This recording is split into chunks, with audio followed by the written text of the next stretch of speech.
காரைக்குடியில் உள்ள சிறுகூடல்பட்டி என்ற கிராமத்தில் பிறந்தவர் பஞ்சு அருணாச்சலம்.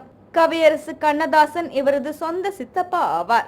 கவியரசு கண்ணதாசனின் உதவியாளராக திரையுலகில் நுழைந்த இவர் பிற்காலத்தில் எம்ஜிஆர், சிவாஜி போன்ற ஜாம்பவான்களுடன் பணியாற்றினார்.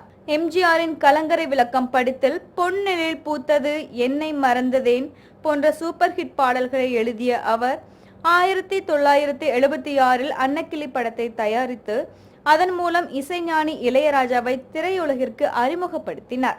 இவரது கதை வசனத்தில் உருவான 179 படங்களில் பெரும்பாலான படங்கள் வெற்றி படங்களே.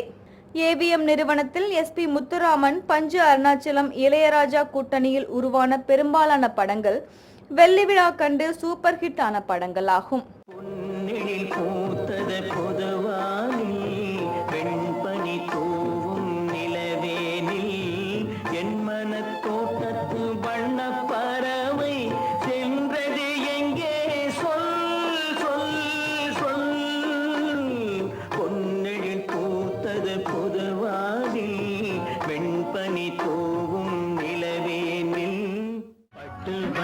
சேலைக்காரி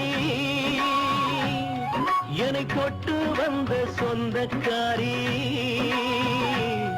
ஒரு பெண்ணிடத்தில் என்ன என்ன புதுமை, அவள் புன்னகையில் கொட்டில் கட்டும் இளமை.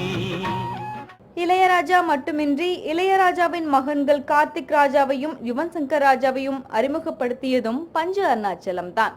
உடல்நலக்குறைவால் கடந்த 2 ஆண்டுகளாக சிகிச்சை பெற்று வந்த அவருக்கு சென்னை டி நகரில் உள்ள அவரது இல்லத்தில் இன்று காலை உயிர் பிரிந்தது.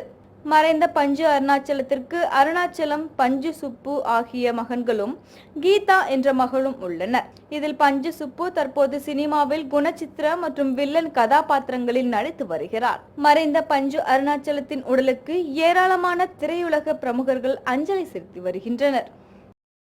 சினிமா களத்திற்கு எடுக்கும்போது கண்ணதாசன் சாரோட கூட வருவார். அப்போ கண்ணை கருமை நிற கண்ணை பாட்டெல்லாம் எழுத போகும்போது கூட அசிஸ்டண்ட்டாக இருந்தேன். அப்புறம் கண்ணதாசன் வராதனால ஒரு நாள் கேட்டேன், நீங்கள் எழுதுவீங்களான்னு கேட்டேன். நான் எழுதுவேன்னாரு. அப்போ தான் பூ போலன்னு ஒரு பாட்டை எழுதினார் எங்களுக்கு. அதிலிருந்து எங்களுடைய நட்பு தொடர்ந்தது. எல்லாத்த விட ஒரு நல்ல நண்பர், எங்கிட்ட ரொம்ப பிரியமாக இருக்கிறவர், எங்கள் இன்ஸ்டிடியூஷன் மாதிரியும் என் மேலேயே ரொம்ப பிரியமாக இருக்கிறவர். அப்படிப்பட்ட ஒரு நல்ல நண்பரை இழந்துட்டேன் நான்.